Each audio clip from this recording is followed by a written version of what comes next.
Emotions run high as activists protest at the Capitol. Austin City Council lays down some ground rules for bus drivers. And how students are getting more out of their Uber rides. All this and more coming up on KVR News. UT's leader for live, local UT coverage. Broadcasting live from the Texas Student Television Studios at the University of Texas. You're watching KVR News at 9, Austin's leader for live, local UT coverage. Your news starts right now.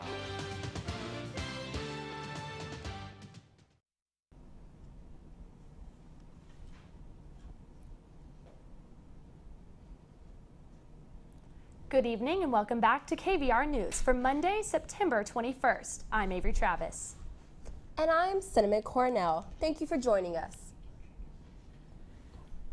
Thousands gathered for the Police Lives Matter March this weekend. Our Connor Barrick has more on the story.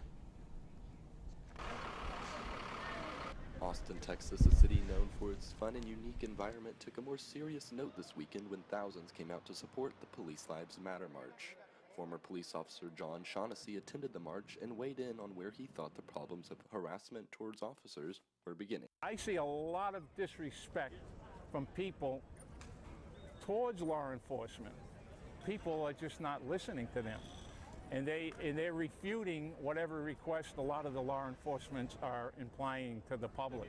While showing support of the march, John believes that these matters should be dealt with nationally. If they leave these problems locally to be dealt with instead of the federal government getting involved, I don't think we would be here today. Over 1,200 people have marched together to show their support for Police Lives Matter. They started their march on 7th Street at the police headquarters and ended it here at the Texas State Capitol. I'm out here just to show support for police, all police, whether they're constables, DPS. It was beautiful, the signs, the people, the love was compassionate. People were here to show support for police officers. That was the reason we were here. And with such a great turnout of support, the march ended on a successful note. Connor Barrick, KVR News. The Black Lives Matter rally also took place this weekend. Our Maribel Santiago tells us more. Hundreds are gathered in front of the south steps of the state capitol to show support of the Black Lives Matter rally. Displaying signs like this and banners behind me are showing support for the cause. Show me what a family looks like. This is what a family looks like. Show me what democracy looks like. This is what democracy looks like.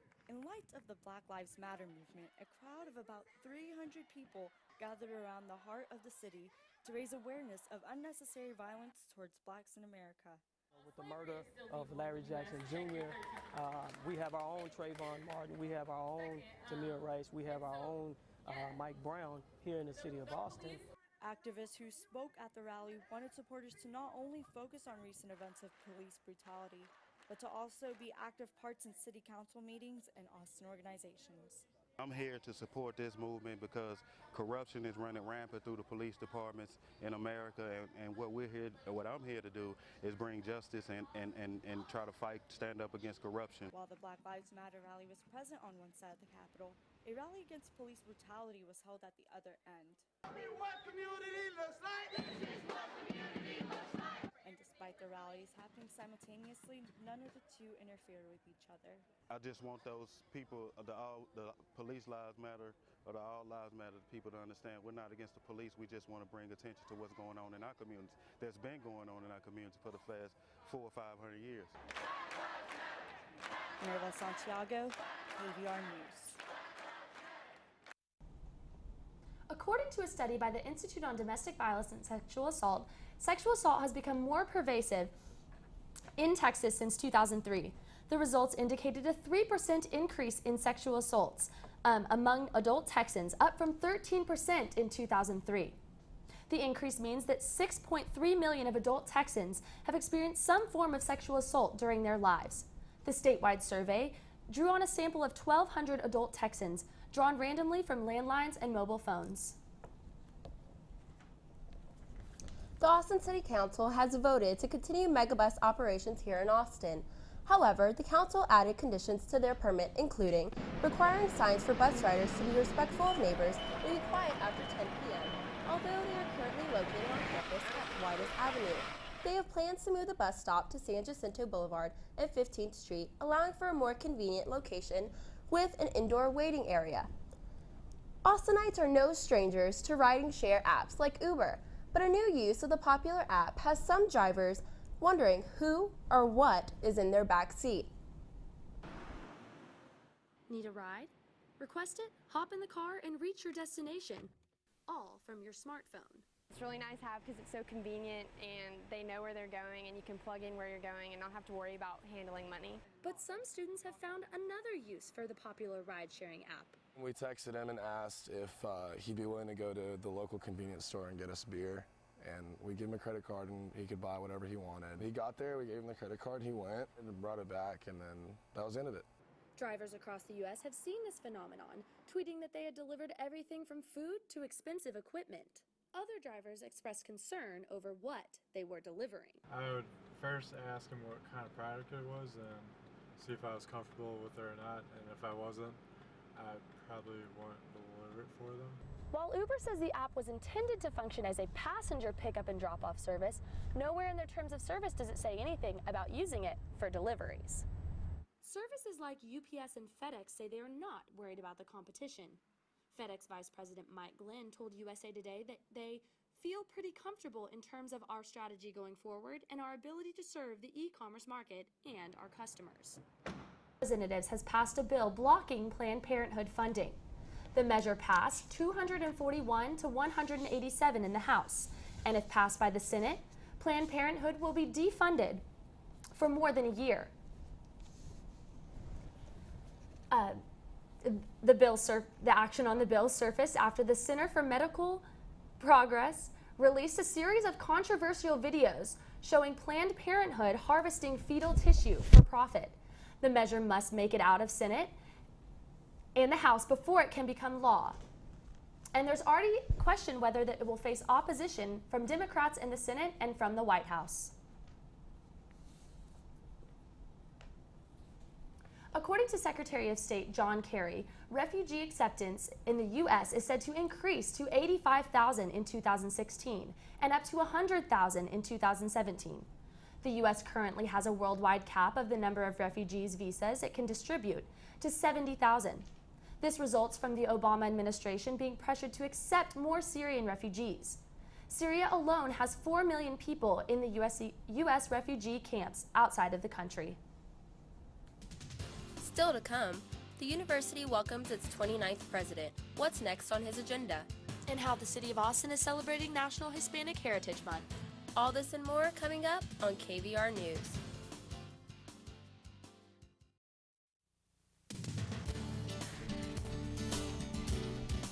You're watching KVR News at 9. Your campus, your news.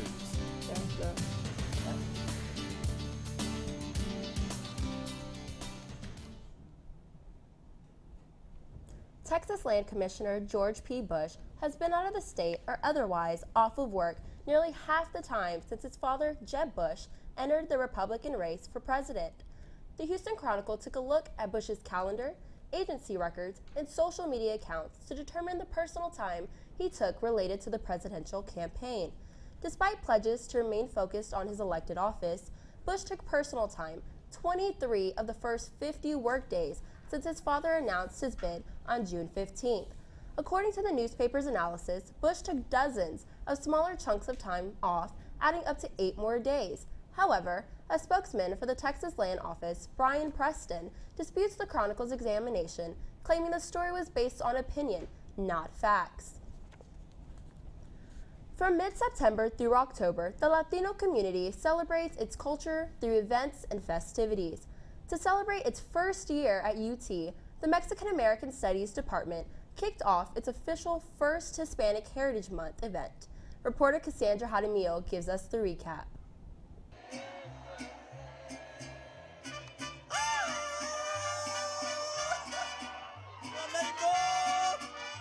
I'd say one of my favorite activities here is dancing. You have so many performances, they're so electrifying, and it's just that Mexican flavor that gets you dancing, and I love it. Hispanic Heritage Month started last week for its annual celebration that honors the Latino culture. And the University of Texas started its kickoff of month-long events with nationally syndicated columnist Gustavo Arellano, who spoke about the importance of ethnic studies.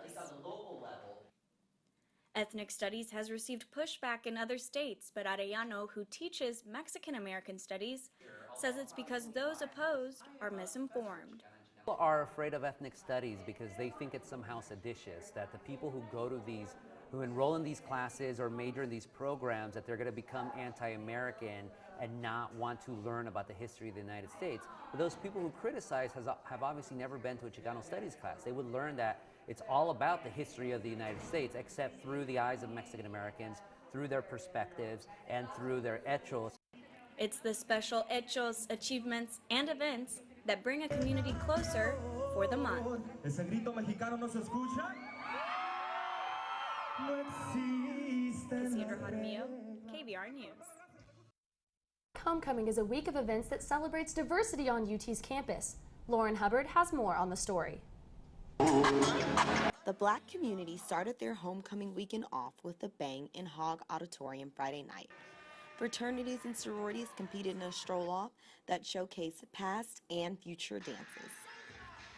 Yet, they wasted no time setting up for Saturday's tailgate. The last time it's been seen in its full capacity was in 2012, so we worked together to make sure that we could provide something back into the community at UT and also connect with our alumni.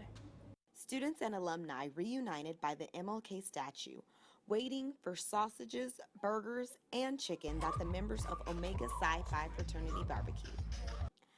Freshmen who have never experienced Black homecoming before felt right at home and got to see the importance of a community sticking together while having fun in a positive environment. Everybody's, close, and I know it's like family, so, my experience has been fun.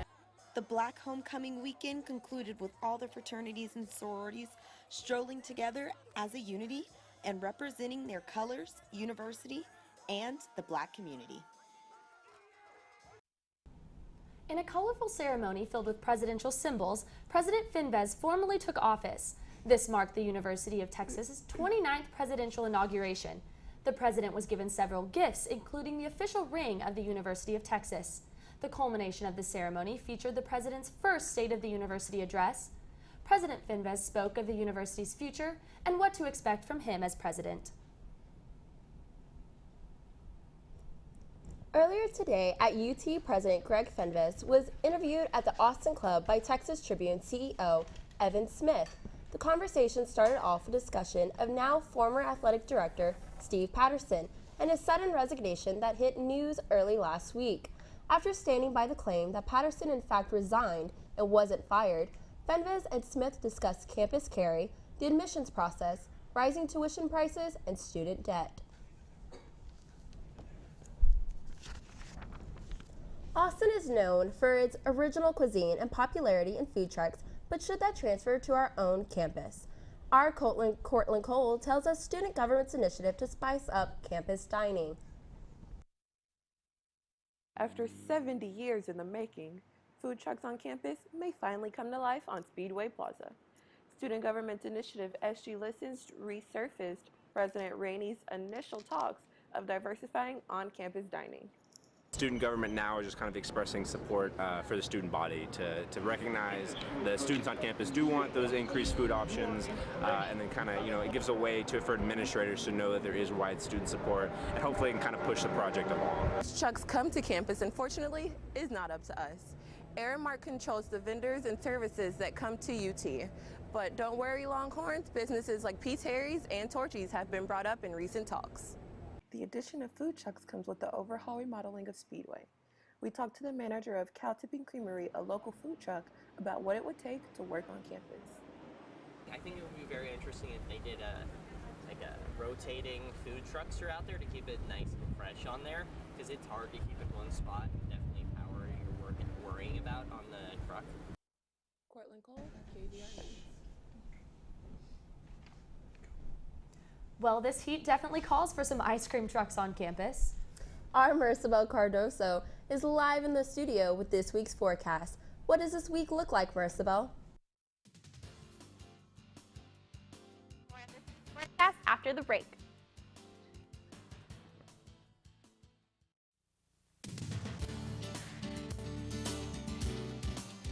watching KVR News at 9. Your campus, your news.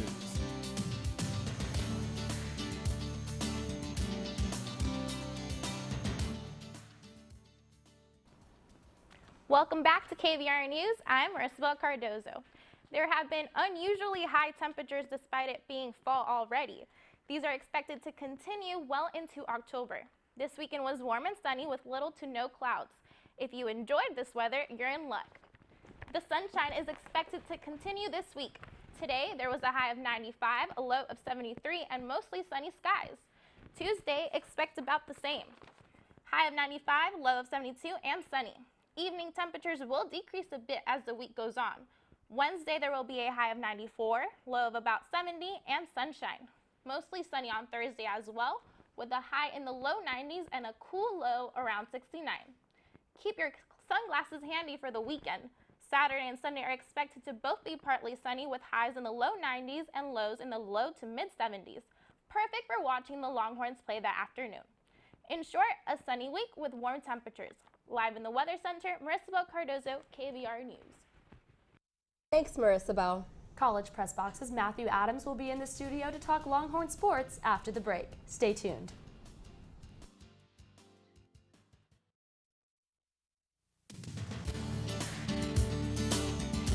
Now, KVR News at 9 Sports.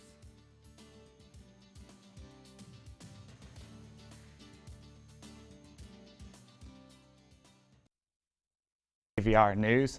On Saturday, the Longhorn football team faced off against Jared Goff, a potential first-round NFL draft pick, and the California Golden Bears in what proved to be a big nail-biter game. Let's take a look at the highlights.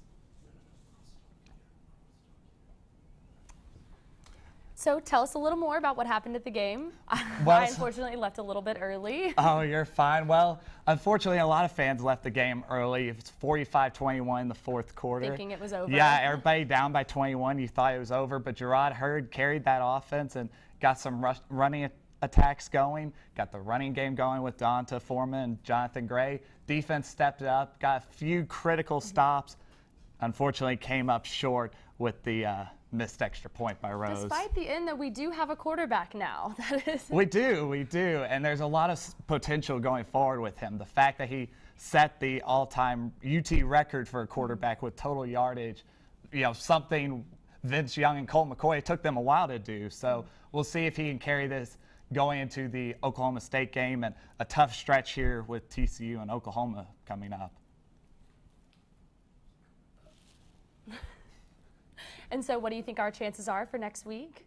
Well, it's going to be tough next week because Oklahoma State really hasn't shown us what they're capable of. They played a lot of soft teams, I would call it, like UT San Antonio, Central Michigan, just teams that a big school like them really shouldn't be playing. So it's going to be interesting to see what quarterback Mason Rudolph can do. And that OSU defense, they have a couple of players that are projected to be high first-round NFL picks. So it'll be interesting, can this young offensive line of Texas be able to protect Gerard Hurd and allow him to make the plays that we saw against Cal this weekend? Well, thank you so much, Matt. Oh, thank you. We hope to hear more next week. Hopefully good news from the Longhorns. Our Leslie Otomy is live in the studio with your entertainment news. Leslie, what's going on in Hollywood? Thanks, Avery. Well, it was a star-studded celebration at last night's 67th Primetime Emmy Awards. We'll have a recap of some of the night's biggest and most groundbreaking honors. But right now, just hold on. We're going to commercial. Keep it here on KVR News.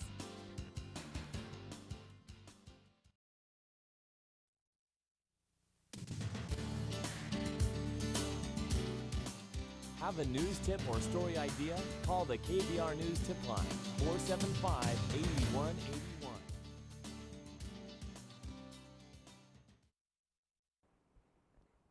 Welcome back to KVR News. I'm Leslie Otomy. Well, what a time to be alive. Am I right? Well, Drizzy Drake and Future seem to think so. Last night, the two artists released their 11-track mixtape titled What a Time to Be Alive exclusively to iTunes and Apple Music a week before its widespread release. With hardly a 24 hours notice, it's expected to shake up the charts the first week out. Hits Daily Double reports the album is projected to sell 500,000 copies by the end of this week. Congratulations to the dynamic duo. You can download the new album on iTunes now. And history was made last night at the 67th Emmy Awards. Amy Poehler started off the night with her Smart Girls Ask hashtag that aimed to ask women deeper questions. No longer are the days of who are you wearing. Andy Samberg hosted the event with nonstop jokes, but the winners were the real showstoppers. Game of Thrones broke the record of most Emmys awarded in one night with a whopping 12 trophies, surpassing West Wing. New political show Veep won Outstanding Comedy Series, ruining Modern Family's 5-year streak. Viola Davis was named the first African-American woman to win Lead Actress in a Drama. Davis brought the room to tears in her acceptance speech, quoting Harriet Tubman before calling out the lack of roles for women of color. Other winners include HBO's Veep for Best Comedy Series and Olive Kitteridge with 6 Emmys. Well, that's all for your entertainment news. Make sure to follow us on Twitter at KVR News ENT. Back to you guys. Thanks for that, Leslie. I'm Avery Travis. Thanks for joining us tonight. And I'm Cinnamon Cornell. For news and weather updates throughout the week, you can follow us on Twitter at KVR News. Stay tuned for College Press Box up next on Texas Student Television. Have a great night.